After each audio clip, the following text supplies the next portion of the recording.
Off. Yep. Hi, I'm John Luther. I'm the CEO of the Home Builders Association of Greater New Orleans. Welcome today.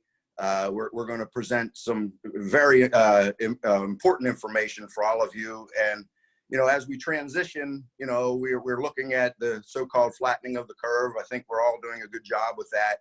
But at the same time, we're looking at what our economic prospects, are looking like and will look like. And, we have a lot of debate and discussion throughout the country on, where and how we're going to reopen and, partially and so forth. And it's different probably in all areas of the country. But we appreciate you staying with us this last 6 weeks, I guess it's been. We've been providing as much timely, relevant information as we possibly could to help you, with this just grave business disruption that you're dealing with. But we also want to help you transition forward. And, our speaker today is one of the most preeminent housing economists in the country, Dr. Robert Dietz, and he's going to share his insights with you, kind of where we're at and where we're going. And it's a scary time for all of us, but at the same time, our industry, as we stick together, we're going to get through this. And I'm going to introduce Evan Lukadakis. Evan is our government relations manager at the HBA Greater New Orleans. He's doing a fantastic job. And I'm going to call on him and put some pressure on him soon because, as you probably know, the Congress is, as we speak, looking to pass yet more stimulus legislation. And, I think a lot of us are focused on the so-called PPP, and some of these other programs. And we need to participate as quickly and as efficiently as we possibly can on that. So thank you for joining. Please continue to visit the National Association of Home Builders website, as which you're a member. If you're a member of ours, you're a member of, a local association, your state, and the national. So use those resources. And, Rob has been generous enough with his time to spend with us today. So please catch us on hbagno.org and all of our social media. And at this point, Evan, please tell us what's in store for us today. Yeah, thank you, John. Just to pick things up a little bit where you left off, Congress is expected to pass a $484 billion stimulus to replenish the PPP and EIDL programs.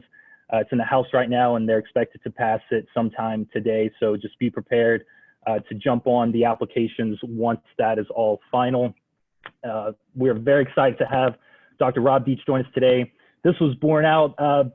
We had a lot of our members concerned about what the future of home building is going to look like in the country. And I thought, why not have one of the leading experts join us and tell us about where it looks like it's going to be later this year. So how this program is going to work today is I'm about to pass things off to Dr. Dietz. He'll walk us through what he knows and his predictions. And then we'll transition into a Q&A session. So you should see at the bottom of your screen a Q&A button where you're able to ask questions, and we'll do our best to get to your question. But that's what we'll be for the later part of this program. And then afterwards, we'll have our marketing and membership director, Carrie Thompson, and the CEO of the North Shore Home Builders Association, Amy Barzabal, wrap things up for us. So Rob, if you'd like to take it away and begin. Sure, thank you. It's good to join you today. I'm going to share my screen here. We're going to walk through a deck that I've put together. I hope you can all see it. Whoops, got to get the polling out of the way there. Yeah, so I'm going to walk you through some of the economic data, our forecast, and also go through some of the virus data, because one of the challenges right now in terms of trying to determine what the future of the economy is going to be is what's the future of the virus and what kind of impact it's going to have on marketplaces. So we'll go ahead and start. And the way that we're thinking about things is to think about the sort of the buckets of information in terms of 2 months, 2 quarters, and 2 years. The next 2 months are going to be rough. There's no doubt about it. The economic data are going to be bad. We've already had 26 million job losses thus far. We're expecting, though, over the next 2 quarters to gain some stability, certainty with the virus, and some stability with respect to the economy. And then I think we've got about a 2-year recovery period ahead of us. And I do think that housing is going to be one of those sectors that really helps lead the recovery. So you're Your membership in the local, state, and national association is more critical than ever because we have to get advocacy policies in place to help housing lead that recovery. We've clearly had stock market declines a few weeks ago, but a little bit of a rebound as some of the data has improved. We're watching supply chain impacts, and I'll have some information on that. We really need to watch consumer confidence because that's going to determine whether people are going to buy homes as the economy begins to open up. But overall, our forecast is maybe a little more U-shaped rather than V-shaped in terms of the overall economy. We're going to have a sharp mid-year decline, but then we do think we're going to bounce back once we get past the virus itself. So using that 2-month, 2-quarter, 2-year prospect, as I said, the next 2 months are going to be tough. We're shut down.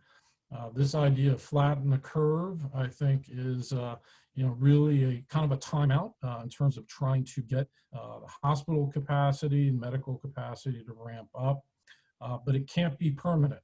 We have to open the economy up again at some point because the damage for basically putting the economy on pause is very severe. And I've likened it to basically like a medically induced coma for the economy. It's a timeout, is not a permanent solution. And so, of course, during that time period, it's really critical that we continue to fight and make sure that home building and remodeling are essential services so that construction can continue on homes and apartments as we go forward. Now, when we think about the idea of the economy being on pause, I put here, this is the consumer share of the U.S. economy. So this is 2/3 of U.S. GDP. The areas in darker colors, brown and blue, are the more resilient parts of consumption spending. They're things like healthcare and housing. Those are continuing. It's the things in the light shades, and of course New Orleans and Las Vegas clearly feel the impacts of restaurants, accommodation, recreational services that represent more than 10% of U.S. consumer spending. So that is a large part of the reason for the sharp downturn. We're beginning to see declines in other parts of consumer spending as well. But getting these things back open is going to be key to restarting the economy as we move forward. And of course, you've seen this before. This is a flatten the curve idea of if we spread things out over time through social distancing, that we won't overwhelm the healthcare capacity. Well, I think flatten the curve is really important, but sometimes the public health professionals forget that when we spread things over time, we're having economic costs as well. So I've been arguing strongly that not only do we have to flatten the curve, we have to raise that dotted line as well. The idea of raising the healthcare system capacity so that we can deal with the virus going forward. Because ultimately the way the United States beats things, which is different than say China, is through science, capital, and markets. So raising the line is important. And I think we're on our way of doing that, of looking at antiviral drugs, developing a vaccine, these types of items. And that's going to be important for the long run. All right, so that's the first 2 months. What about the next 2 quarters? Well, I do think we're going to get some stability in virus cases. That will lead to financial market stabilization. We're going to have a terrible second quarter. The second quarter of 2020 is going to be the worst we've had in decades for the U.S. economy. I think the third quarter is going to be weak as well. That's why I'm not thinking of V-shaped recovery, something a little more, people have said Nike swoosh shape or U-shape. And I think the beginnings of a rebound in the fourth quarter. In the meantime, through the advocacy efforts of home builders associations, NAHB, state associations, we've gotten a number of aggressive fiscal policy actions. And the Federal Reserve, I think, really deserves a lot of credit. Chairman Powell and the board have been all in and attempting to finance stabilization for the economy so that we can restart things with the minimal amount of economic damage. There's going to be economic damage, but trying to minimize that in this period of pause. So we're going to spring forward, but it's going to be after the fall. And I think it's going to take about 2 quarters to kind of really get that stability necessary to go forward. Now, I said I wanted to mention some virus issues because I think this is important. As John mentioned, some of this stuff can be scary, and the media is not necessarily helping by sometimes going a little too far on the scary side. But one of the notions here is the fact that viruses grow exponentially. And that can lead to what I've plotted out here on the red line, which is unchecked exponential growth spreading through a population going up to 100%. But if you look at the science behind how viruses spread, that's not actually what happens. They reach a point somewhere between 50 and 60% where you get something called herd immunity, the idea that the virus eventually slows. So viruses spread on something called an S curve. All right, why does that matter? Well, here's the real data. The red line was the exponential growth curve that was plotted out at the start of March. The numbers below are just days. But the blue line on this graph is the actual case data, and it's moving along that green curve. That green curve is the S curve. And what that S curve is indicating is we're approaching right now, at least according to the data, peak growth rates in the virus. So I'm not suggesting that we're going to get a decline or a stop anytime soon. We're definitely at an inflection point right now where things appear to be slowing down. And some of this is due to social distancing, and some of this is just due to how the virus is spread. So if you hear someone arguing with exponential logic, like on the red line, that's usually not how things happen. They ride along something called the S curve, and that's where I think we are, and that's where the historical data has taken us. All right, so we talked about 2 months, 2 quarters. What about 2 years? Well, I think within 2 years, we're going to get a vaccine. That's the ultimate solution to that. Economically, I think that's the period of time it's going to require to normalize interest rates. We've got a lot of people staying at home long periods of time. We've been waiting for birth rates in the United States to go up for a while. Maybe we'll have a baby boom. Now, I've been doing a number of these presentations. The most common response to that is a baby boom or a spike in divorces. Well, either one of those would increase housing demand, so we'll take either one. I'm rooting for the baby boom, but we'll see. Things that I'm worried about, checkerboard pauses. This is the idea of a W-shaped recovery, that we get a rebound in the summer and the fall, and then the virus comes back because it's seasonal. And I'll have more on that in a few slides. And then changes for how we live. I think one of the things that's coming out of this is that there are risks in living in super high density environments like New York, where you're dependent on the subway. And I think there's going to be growing demand for larger homes, for home offices, home gyms, the ability to decentralize, which would be good for suburban, exurban, even rural housing demand. And I think those things are going to take place in the market over the next 2 to 5 years. All right, I mentioned the idea of W-shaped recovery. One of the interesting things here is, in addition to trying to study finance and economics, we're studying the virus itself. And so we pulled this from a paper that showed up in early March. It was a scientific article written and made available online. And it was really interesting to note that all the hotspots for the virus were all kind of in the same temperature band. You had New York, Seattle, but Italy, we should probably mark Spain on this list, Iran, South Korea, China. And what's this an indication of? Well, like other respiratory viruses, the virus is probably seasonal. So the good news on that is that we're going to get a bit of a reprieve as we go into the spring and the summer. The bad news on this is that there is a probability in terms of the virus coming back in the fall and the winter. So keep that in mind as we go through our forecast. All right, the economic data. What do we think is going to happen this year? Well, everything after the red line, red vertical line on this slide is our GDP forecast. And in the second quarter, we're expecting at least a 20% annualized rate decline in GDP growth. That will be the worst second quarter, or worst quarter we've had for the U.S. economy in decades. I do think the third quarter is going to be weak. I think the first quarter is probably going to post a decline as well. But then I said, I'm leaning to something more like a U-shaped recovery. What we've got at the end of 2020 going into 2021 is a recovery. And we should see, I don't want to say fast rebound, but a rebound that's going to repair much of the economic damage that's taking place right now, because this is a man-made recession, a public health policy recession where we turned off the economy intentionally, which means it's going to be a little bit easier to turn it back on as we go forward. All right, what about those job losses? As we said, we've already got a 26 million job losses thus far. That should be able to, by itself, push the unemployment rate up to about 11 or 12%. And we think in April, we may see about a 14% unemployment rate. I should warn you that some forecasters have an unemployment rate at 20% or even higher as we go forward.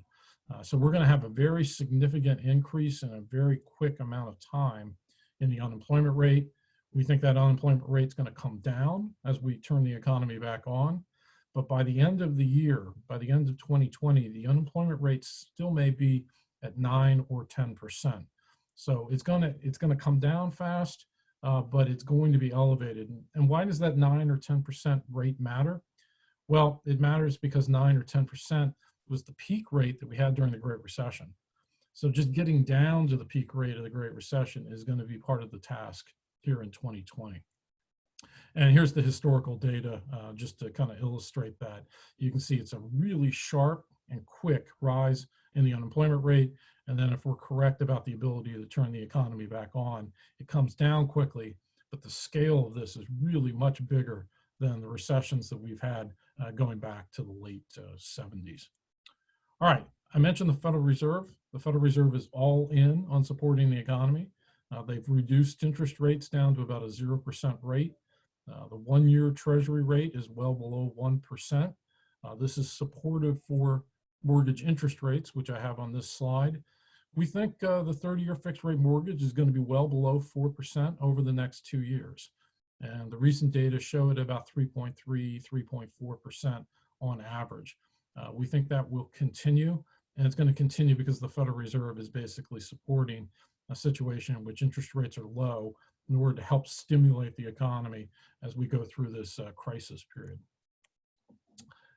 All right, supply side factors. And I know they put up a polling question that I would encourage you to take as we go through some of these.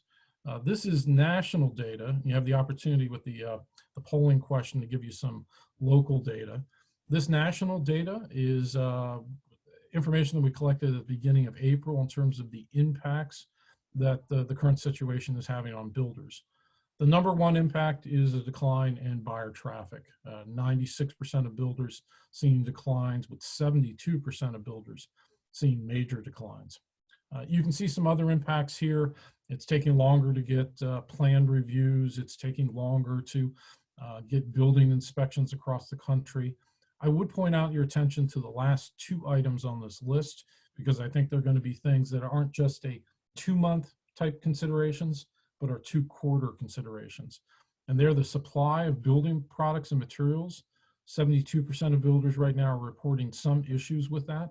We're hearing about shortages of lighting fixtures, plumbing fixtures, fill sealants, doors, kitchen cabinets, a lot of materials that tend to be imported into the country. And it's not to say they're not available, but they're not available in the style, the perfect type, and the availability is limited. And I do think that is going to increase as we go forward over the next couple of months. The last one is something I am particularly concerned about. It's showing up as the least or the smallest impact thus far, but that's the ability of builders to obtain new loans for A, D, and C type financing. Only about half builders surveyed indicated that's a problem. I think that's likely to grow, and it's going to grow for 2 reasons. One is just the general macro environment, and the second is with all the focus on the virus. If we weren't talking about the virus, we would be talking about oil markets and the decline in oil prices. Certainly that's an issue in Louisiana, Texas, Oklahoma, the Dakotas, even Pennsylvania and Colorado. And the challenge there is a lot of community banks, regional banks are sitting on energy development loans that are likely to go bad. In that case, they may restrict or tighten their availability of commercial real estate lending, and that's going to be an issue, particularly for private home builders as we go forward. Some other data we've got in terms of building materials. This is from March. 21% of builders were concerned about the global supply chain of products. And we did some research. The reason for that, we import as an industry about $65 billion a year in building material products, and 31% of those alone come from China. And I think one of the impacts that we're going to see from this virus, from this global recession, is diversifying some of these building material products, including domestic manufacturing, but also increasing their share from other countries besides China itself. China, of course, experienced the virus first. It started there. And so the manufacturing processes that produce a lot of these building materials were disrupted, and that's going to have ripple effects as we move through the system. Lumber prices, we always watch lumber prices. You all remember what happened in 2018 when we had tariffs. Lumber prices really skyrocketed. Right now, I've got data through the end of March. Current lumber prices about $350 per thousand board feet. They actually went down and then they came back up. Lumber mills are shutting down production in some cases because of those low prices and because of an expectation of reduced demand in terms of single family construction and remodeling as we go forward. So we expect lumber prices to remain well below $400 per thousand board feet over the next year. As I mentioned before, in terms of 2-month considerations, getting home building deemed an essential business is key to keeping the industry in operation. Right now, we've got 6 states that are identified in red. We should probably list New Jersey as one of those 6 as well. But you got Vermont, New York, Pennsylvania, New Jersey, Michigan, and Washington, where home building is not essential. So in those states, home construction has stopped entirely. And we think in terms of what share of the industry that is affecting right now, it's probably about a little more than 10% of single family starts and about 20% of apartment starts, since New York and New Jersey are in that list. The rest of the country, home construction continues. There's about 500,000 single family homes that are in the construction pipeline and about 600,000 apartments that are in the construction pipeline. Looking forward in terms of building our forecast, we use the NAHB Wells Fargo Housing Market Index. It's our monthly single-family builder confidence measure. It gets reported every month at 10 a.m. when it's released on CNBC. In April, it took a really big drop. It fell from 72 to a level of 30. That was the largest monthly decline in the history of the series, indicating the suddenness of this stop. It was the first time that we had gone below 50 since 2014. And that 30 was the lowest reading since 2012. It correlates pretty well with national single-family starts activity.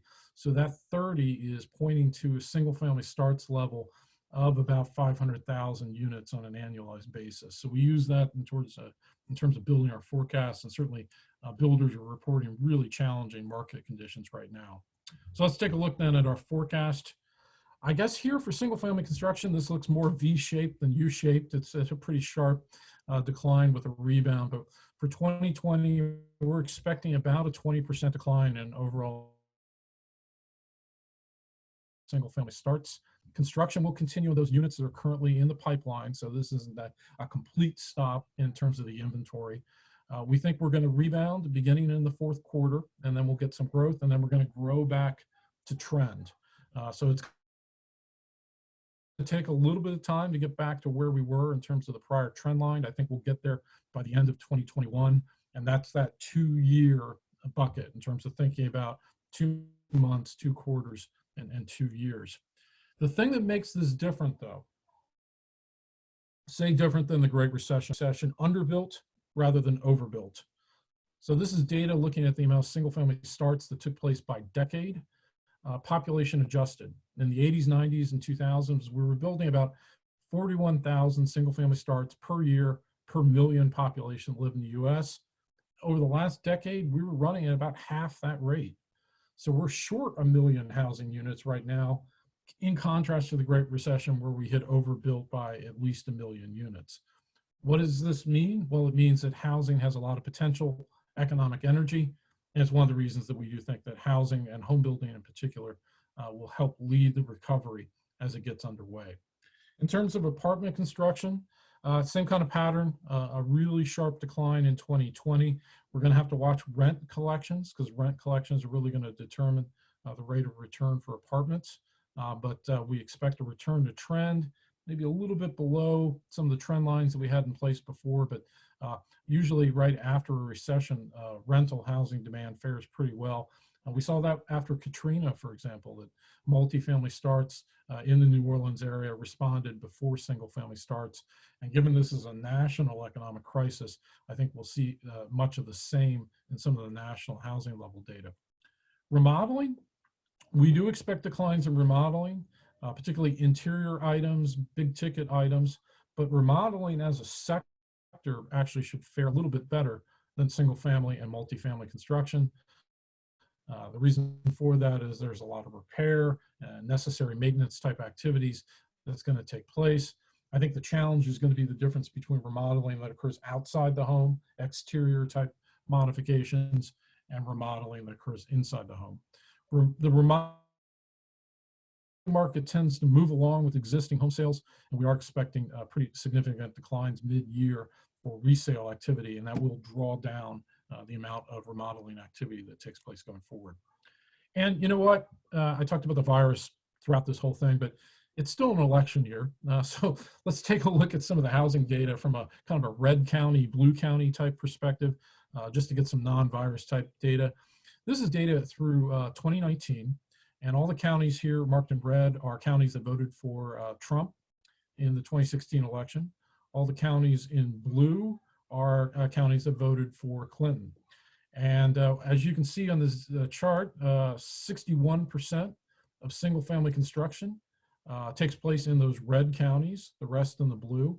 But it was really interesting when we looked at the 2019 data, about a 2% growth rate in the red counties for single family construction, but about a 1.4% decline in the blue counties. It just illustrates the importance of zoning rules, regulatory costs, actions matter, and single family construction is growing in the red areas. This next slide's got the same data, but for multifamily construction. 68% of apartments are built in the blue counties, not a big surprise, more apartments in those higher density areas. But here too, even with apartment construction, the growth rate for apartment construction was much bigger in the red than it was in the blue, 24% growth rate in 2019. So a reminder that land use rules, regulatory burdens really matter. We're seeing a lot more growth in the red areas in terms of housing going forward. And of course, that'll matter given that this is a presidential election year. And we think housing is going to be one of those sectors that helps lead the recovery. So just wrapping up, we do think we're going to get control of the virus. It's maybe through science and capital, through antiviral drugs and a vaccine with social distancing in the extreme short run. Maybe we'll see a baby boom. I think it's possible. We'll definitely see changes in design, things like home offices and home gyms, people wanting more space, maybe less density. But keep in mind the idea of 2 months, 2 quarters, and 2 years. I think the bad news is really going to be in those 2-month period. We'll get stabilization and some sunlight in the next 2 quarters. And quite literally, the sunlight will help. I think that will reduce the transmission of the virus itself. But it's probably going to take about 2 years to kind of get back to trend for housing markets and the overall economy. So a weak mid-year economic performance with featuring a recession, and then a bounce back as we go forward. And that's kind of our national outlook right now. I'm happy to pause and take any questions. All right, Rob, thank you very much for those helpful insights. And before we move into the Q&A section, y'all please get your questions ready. We already have a couple coming in. I just want to touch on one of the polling questions that we had. Which programs have you participated in? And many of you have indicated that you've applied for the PPP or EIDL program. And I just want to share a little bit of good news with you on the House floor today. That new stimulus package that we have, they have about $310 billion carved out for the PPP program, which the last stimulus package, the whole thing was $350 billion. So it's a significant increase to help address those shortfalls. The EIDL program has about 60 billion going toward it. So definitely a bump up. So hopefully there's going to be more money to go around. All right, now we'll just hop into our Q&A section, and got our first one here from Mr. Kirk Williamson, who's an HBA Geno board member. He asks, is there such an issue as too much stimulus that will negatively affect labor supply? Paying citizens $1,000 a month in unemployment to stay home notwithstanding, but specifically possibly passing a $1 to $2 trillion infrastructure package that will absorb trades, persons, and skilled labor from home building and shift to civil engineering projects. Yeah, Yeah, this is an important question. You see this in the restaurant industry right now. Some of the restaurants are saying point blank, we are not going to open until August because right now our workers get more money from unemployment than they would have come back to a reopened restaurant. This is the reason that it's important that we design these programs carefully. Without a doubt, we had a problem about people paying mortgages, being able to pay rent, pay credit cards when you have 25, 26 million in job losses. But it's really important how you design those support programs. I would not have expanded the unemployment insurance program as much as it was done to encourage people to work. One of the things we were arguing for was payroll tax cuts, which is tied to the idea of having a job, or, and this is sort of the economist's favorite, just mail out checks. That's usually the simplest way and involves fewer bureaucrats. So I think that's a concern. Keep in mind that the stimulus proposals are designed through politics, so there's horse trading going on between Democrats and Republicans. The idea of too much stimulus in terms of an infrastructure bill is also an issue. Out of residential and in non-residential, it would be bizarre, but it's possible that we could have an ongoing labor challenge when we have unemployment rates that are well north of 10%. So we're going to have to watch. That's why it's important that we engage as an industry and make sure that we for residential construction. All right, great. Thank you, Rob. And then Rosemary Fagler asks, will you make your presentation available? Yes, we will have this video on demand once we conclude. This is all being recorded and it'll be available for you to watch at any time after this.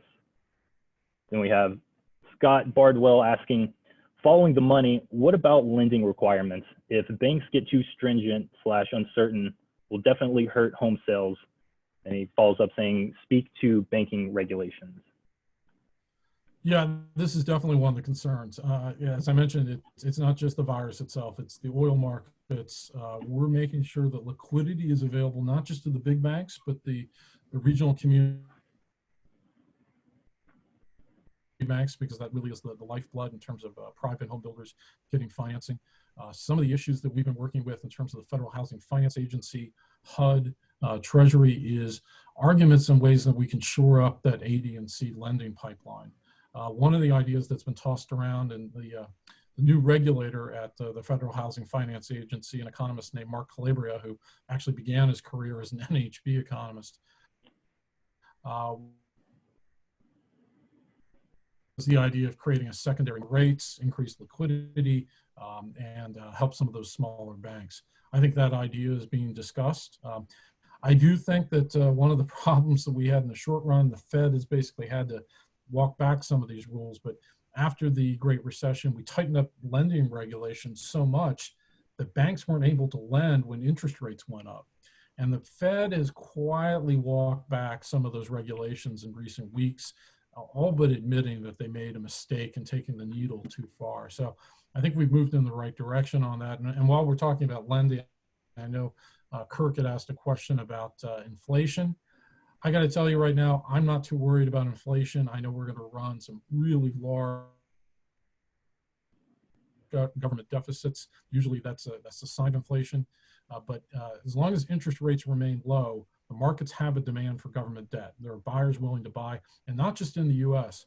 Global institutions, countries, and businesses want to buy US debt because it is the ultimate safe investment.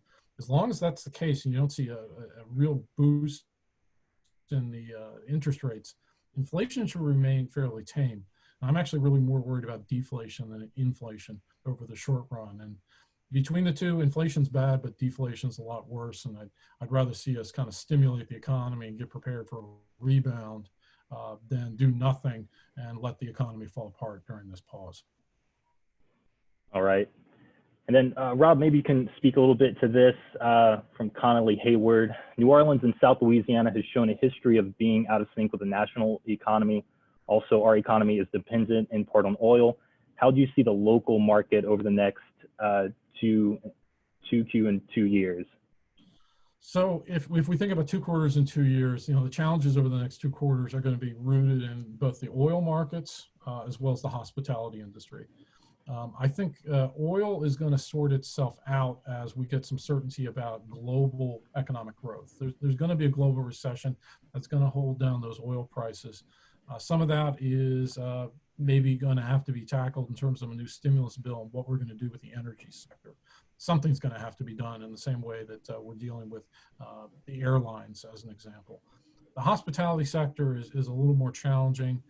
That is going to be the last part of the economy to be reopened, without a doubt. Construction, manufacturing are first, and hospitality and some of those transport types sectors will be last. So that's going to be a challenge over the medium and long term. On the other hand, if you broaden out and think about the region as a whole, I do think the Southeast and the South are going to fare better than, say, the Northwest and the Northeast. And the reason why is the regulatory burdens are lower. They may feel high, but they're lower than what you see in the Northeast and the Northwest. So the market, in terms of residential construction, can respond in a stronger way. The population is more decentralized. You still have the impacts of baby boomers retiring to the Southeast.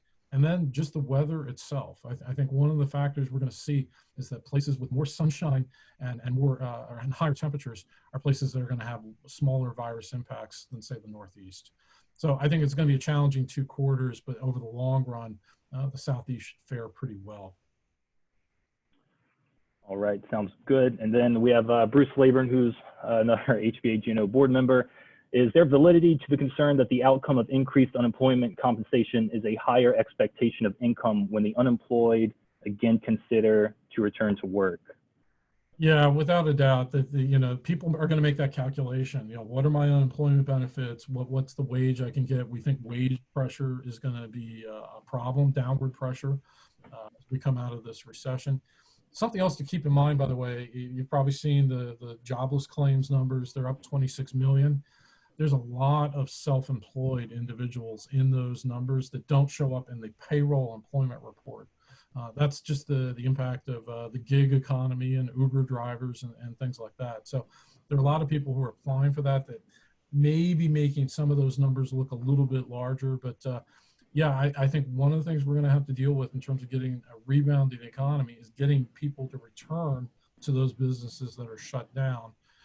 And it is going to be challenged in some cases by some of the more generous unemployment benefits. There's no doubt about that. Okay. Let's see here.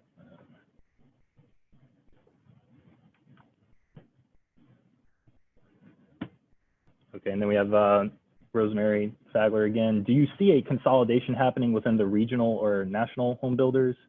So one of the things that we saw over the last cycle, so going from the end of the Great Recession up until the end of 2019, was a gradual growth in the national home builder share.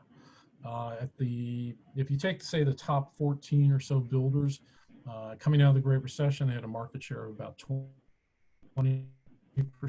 Today it's 29%. So I think that trend will likely continue just because their corporate structure makes it a little bit easier to raise money. But, and I think we saw a little bit of evidence of this in this morning's March new home sales data. The new home sales report came in a little bit better than we expected. And our expectations were based on some surveys that were among larger home builders. They were down more than the census numbers. And we think what happened was some regional differences. The places where the larger builders concentrate, large metro areas that are growing, experience sharper downturns than, say, rural markets, ex-urban markets. And those kinds of markets tend to be dominated by smaller private builders. So I think we get back to the trend we've been on over the last 10 years. I don't see just a real rapid merge, M&A type activity or consolidation taking place. And what's happened in past cycles is there's always an important role for the smaller private home builders, the custom builders, and particularly if we enter into a mode of increasing our medium density environments, townhouse construction, tear down construction, rebuilding, remodeling, those are all markets that are much more efficient for the small private builder to build in. All right, thank you. And then we have Mr. Wayne Miller from Miller Building, who actually helped kind of spur this webinar. So thank you, Mr. Wayne. I only see part of your question. It says, is the buyer psychology going to match the data, or can you speak a little bit about that, Rob? Yeah, as I mentioned, consumer confidence is going to be key. And I got to say, one of the great things about the U.S. consumer, which is probably just about U.S. citizens in general, is, well, the stock market freaked out at the beginning of March. I mean, there's no way of sort of getting around that. We had some pretty big stock market declines. Consumer confidence levels kind of hung in there, despite the pain of the labor market that was coming forward. So I think, if we're thinking about the idea that the recovery is based on buyer psychology and consumer confidence, I feel pretty good about the ability of buyers to kind of hang in there, tough through this, and then get to the other side. There's some academic research that suggests that when unemployment spells last less than 6 months, it doesn't have a big impact on how people buy and consume and invest. When unemployment spells last longer than 6 months, it does have an impact, and they do reduce those activities. So if we can reduce this kind of economic pause to about a 2-quarter period, I think we're okay. If it lasts longer than that, I think we have a pretty severe economic challenge to deal with. All right. Okay, folks, we're going to wrap up the Q&A session. If you would like to have any outstanding questions answered, please feel free to email us or reach us, and we can have Dr. Dietz have an answer for you. So now I'm going to turn things over to our Membership and Marketing Director, Terry Thompson. Hey everyone, thank you so much for attending today. Dorothy Stanage, our president of the HBA, also would like to say thank you for attending. So we really appreciate you being here. The association is really the lifeblood of any community and any organization. So we really would encourage you guys to reach out to your local HBAs and become a part of that association, because of all of the benefits and resources that come with that. So that includes advocacy, education, events, networking opportunities, now virtual events, as everything has changed to moving online for right now and possibly even continuing to stay that way in the future. We'll see a lot more virtual events and have a lot more opportunities for businesses to be able to speak about and educate our members. So as you join an association, you can speak with your local association or myself with a Home Builders Association of Greater New Orleans, and we will be talking about various educational events that you guys can offer from your business's perspective to other members. We encourage members to do business with other members, and also I would like to thank the North Shore Home Builders Association. They are our sponsor today, and we have Amy Barzabella on the webinar today, and so I would love to give her a chance to speak about their association. And anyway, thank you so much.